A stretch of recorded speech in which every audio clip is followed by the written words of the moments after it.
All right, guys, welcome back to the channel. Hope everybody's doing well. A little follow-up on the JT Tomkins DQ St. Lawrence River Bass Elite Series. I'm sure you guys have been following it. Appreciate all the support. If I haven't gotten back to you and you message me, I'll do my best to get back to you tonight. I've gotten back to probably like 30, 35 people already. Really appreciate the feedback on the last video. If you haven't subscribed to the channel, please do so we can continue to do this kind of stuff. I'm going to cover this one from the MLF side. Okay. And I'm going to set this up because I want to be really careful because I don't believe innocent parties should get, slandered. All right. And I know some other podcasts are kind of skirting the gray area, much like the anglers skirt the gray area, right? While they're fishing. We've seen that quite a bit, right? Well, there is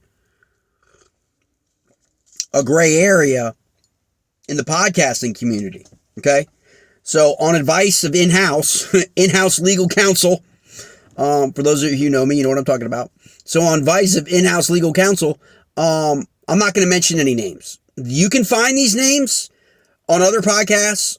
You can find these names on JT's father's video. Timmy Thompkins, you can find that. You can find that on your own. But I'm not going to drop names of individuals until the actual organizations, Major League Fishing and Bassmaster, actually release those people's names. Because at this point, it's hearsay. And if you know what I know, and what I think a couple other people that I've talked to that are content creators, you don't know who to believe. Like this should never have risen to a DQ level at this point. Now, I'm not saying that something might not have happened in an investigation after the end of the season about this, but from what I'm learning today, on top of what I already knew over the weekend, I have a feeling Bassmaster is going to reverse this, and it goes to the point why anglers should not be DQ'd during an event. Okay. When the protest has something to do with information, okay? Because, again, unless you're rock solid concrete, and Bassmaster is not, the only concrete evidence Bassmaster has is 2 questions on the truth certification test that JT Thompkins did not pass and would not pass. And no rookie angler on the Bass Elite Series this year would have passed those 2 questions that fished the Opens last year. Now remember, JT Thompkins fished the St. Lawrence. So did Robert G. Remember Robert G? Remember all that went down on St. Lawrence? The DQ's kind of overshadowing what's going on with the Canadian boys? Because this is for America, right? Awesome. This is for America. Because frankly, the Johnston boys, they're absolute hammers and sticks, but I could give 2 shits about, okay? Because that, to me, demonstrates who they are, okay? With the Robert G episode, Robert G. And that's going to come out, and I've got some more people call me today, and I got some other calls follow up tomorrow to kind of go with that. From what I understand from another content creator, he's probably going to go on a podcast today, and maybe clear a lot of things up. But from what I've heard from that situation, Robert G and Trey were on that spot, on that ledge, on the St. Lawrence, in the river, not in the lake, in the river. They were on that ledge on day 1, day 2, okay? JT was even there on day 1 and day 2 before being disqualified. They were fishing that. There were a couple others. I think there were a couple others. That were there before Chris ever showed up. Chris Johnson ever showed up, okay? So all that stuff's going to come out, okay? Well, most people saw it on live. You could probably go back, and if they haven't pulled it down, you could probably go back and or watch it on the Bassmaster Live. But again, Robert G and people like Trey, I think, definitely JT, they've been in the St. Lawrence River. JT fished the St. Lawrence in 2023 in the Opens, I believe. And so Robert G definitely did. So they had some history there through the Opens with Bass to begin with in terms of the St. Lawrence. So, these people claiming holes and claiming whatever. But I digress. Let's get back to JT Thompkins. Okay, so his father's released a video You can check that out on his father's Facebook page. I don't have the link for that, but I think it's Timmy Thompkins. You can find it if you really want to find out. But evidently from the MLF side, there's an MLF investigation going on right now in MLF, okay? On the MLF side, which is where this should have started. This is where it all started, because it has been revealed finally that it is both involved. It involves both an MLF angler, a new rookie Bass Pro Tour angler, and it involves that angler's cameraman from the St. Lawrence River event prior to the Bassmaster visiting the St. Lawrence, okay? That cameraman has been accused, or it has been asserted that that cameraman was attempting to solicit payments for the distribution of waypoints to the St. Lawrence River to anglers that had upcoming events on the St. Lawrence after the Bass Pro Tour event, okay? That cameraman actually was the cameraman in the particular BBT angler's boat. The BBT angler reportedly felt uncomfortable about it, that the cameraman had recorded the waypoints from his boat, okay?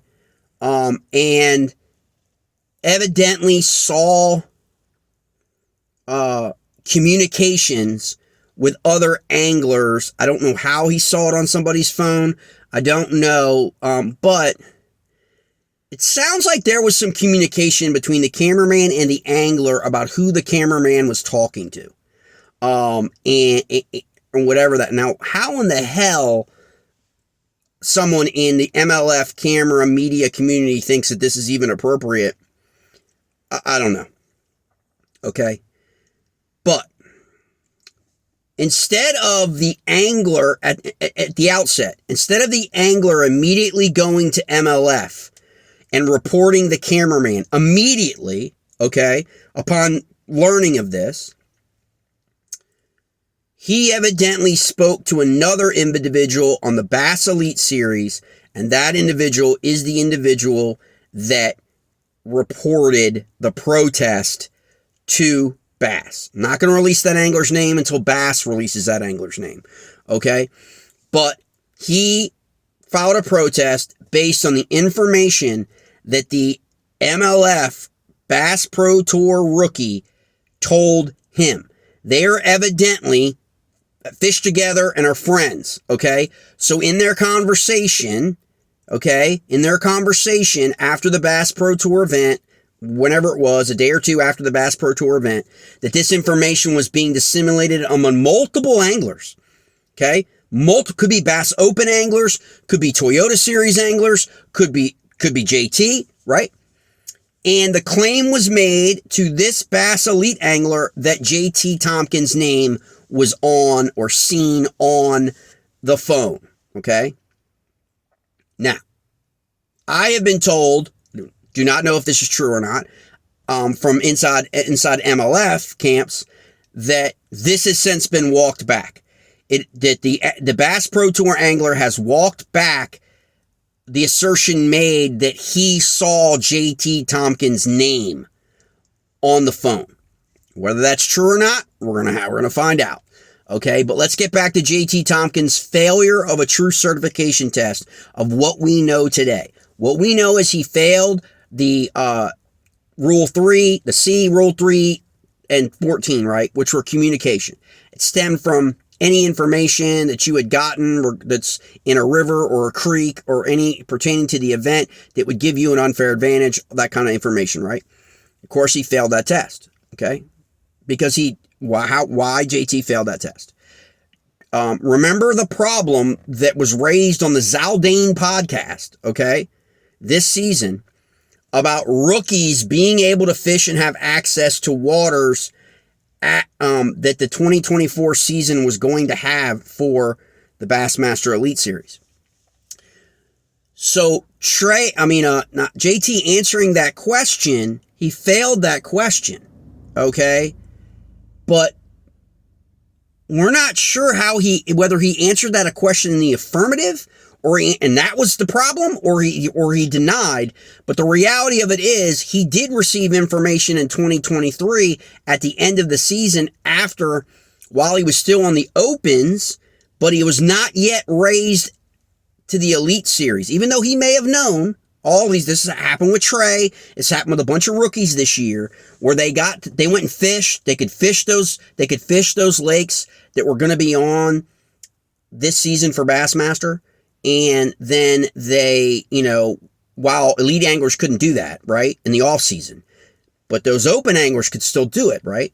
Now, this rose to the level of so much between the legacy anglers and the rookies. It was part of a shitstorm with the rookie class this year that Bass is since changing that, right? So where you can't do that anymore. But however he answered that question, he definitely got information about the St. Lawrence River. That doesn't leave your brain or leave when you're taking a test. So not real clear how he answered the question, but to fail it. So I'm not really sure, what transpired there for that to, to come about. Second part was the intent of obviously, communication and soliciting information and all of that, which I think that question probably falls under more what I was just talking about. So that was a double whammy. Those are both probably the same things. We got to remember though, we're not sure exactly how the question was posed yet. That has not been released. But that's the foundational arguments that I'm hearing from people, on both sides. But now a lot of people that thought JT had cheated are now backpedaling now on social media because more information is coming out.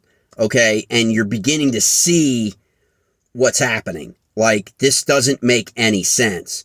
First of all, it doesn't make any sense that the Bass affiliated angler reported this information to Bass before the beginning of the St. Lawrence event, meaning before they even launched on day one.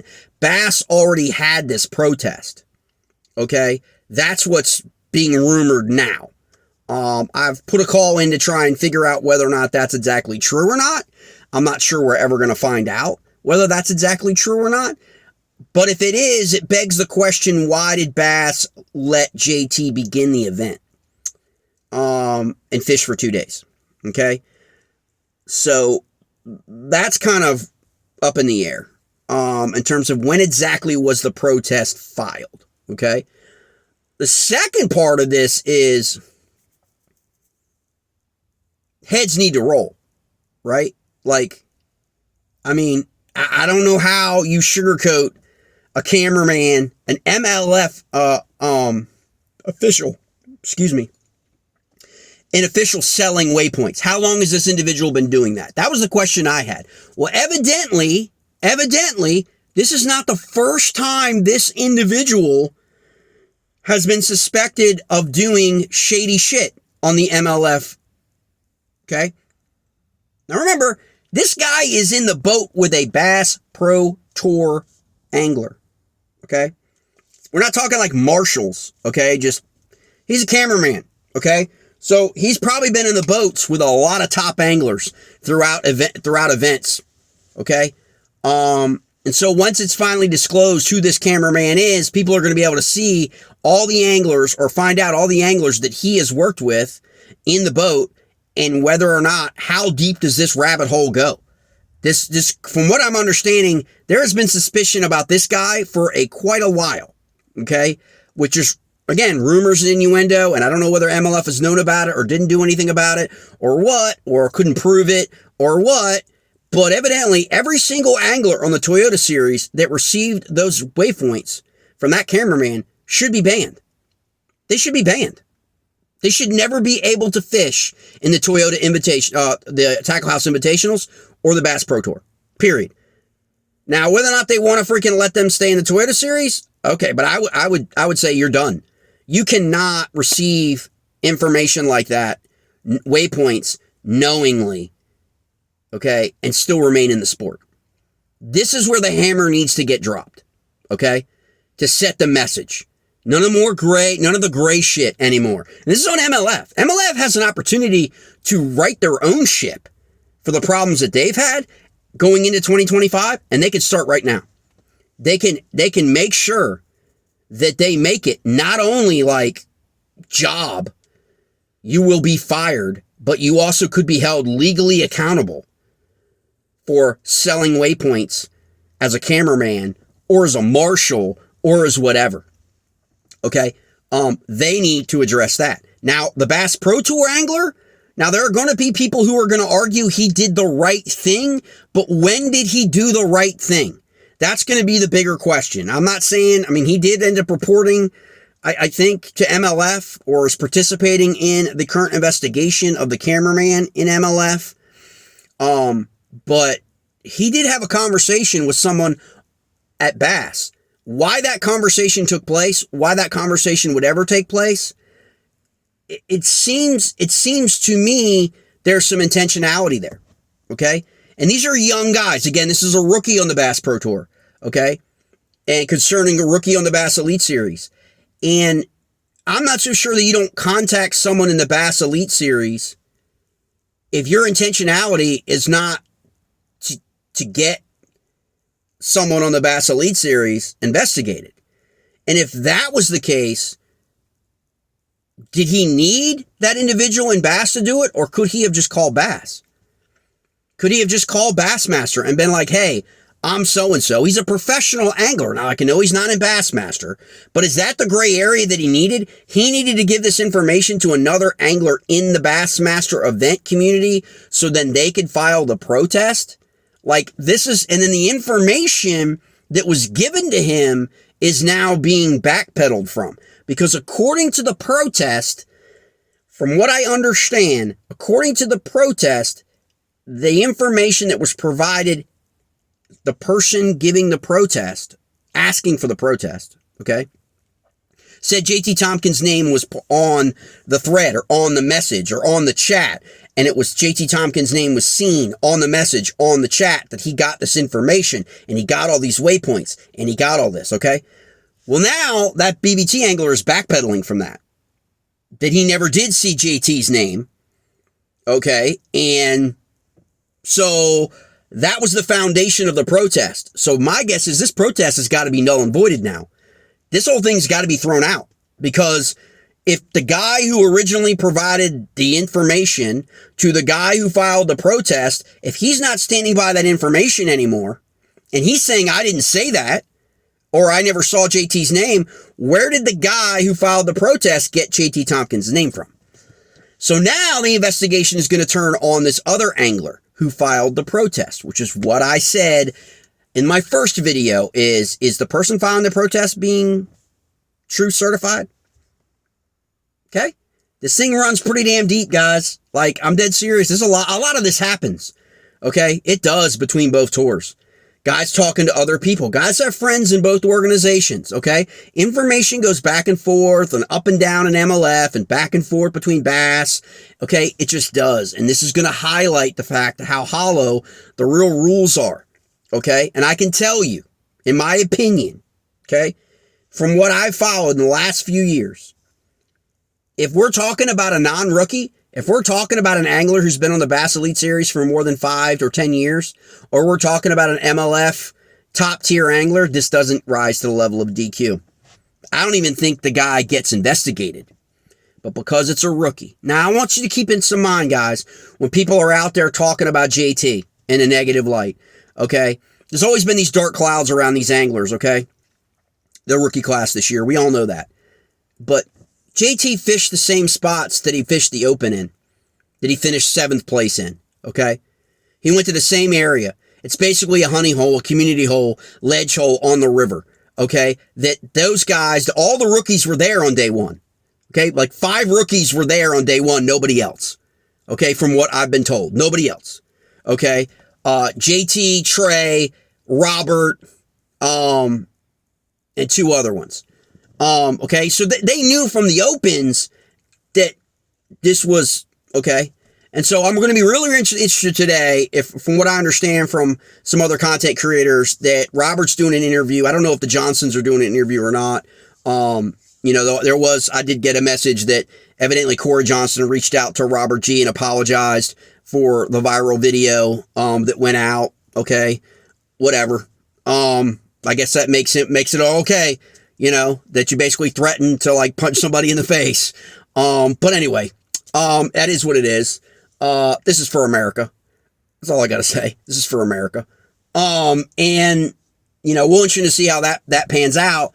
But again, JT was on there, man. JT was on Fish. I'm pretty sure JT was on Fish because Robert G was on Fish. Trey McKinney was on Fish on that ledge day 1 and day 2. I don't think Chris Johnson rolled up in there until day 3. Okay, I'll just throw that out there. I'll wait for all that to come out, before we start to tackle that douchebaggery or whatever that is. Like, that was just freaking crap.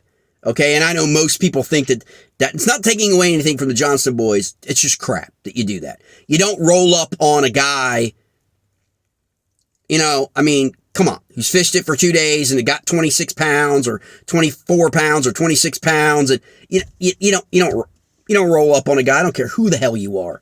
And let alone claim that a spot is your spot. But JT was there too early in the tournament before he got DQ'd. No telling where JT would have finished.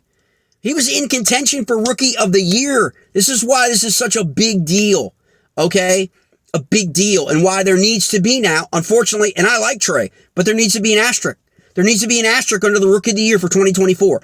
Because I think it's going to come out that JT was not in the wrong, that he did not cheat, and it was total BS. Like I said in my last video, total crap. Okay? And then what do? You stripped him of the opportunity to win Rookie of the Year. Okay? And he fell down to 6th place in the Rookie of the Year. All right. That's where I'm at right now. That's the update I got right now. More information keeps rolling in. Hopefully this afternoon, today, we'll see about more stuff coming in. But man, it is, or this evening, I'm sorry. This evening, it's good. But like I said, check out Facebook, check out JT's video, check out his father's video. Get a little more information there. I just don't feel comfortable dropping names on YouTube.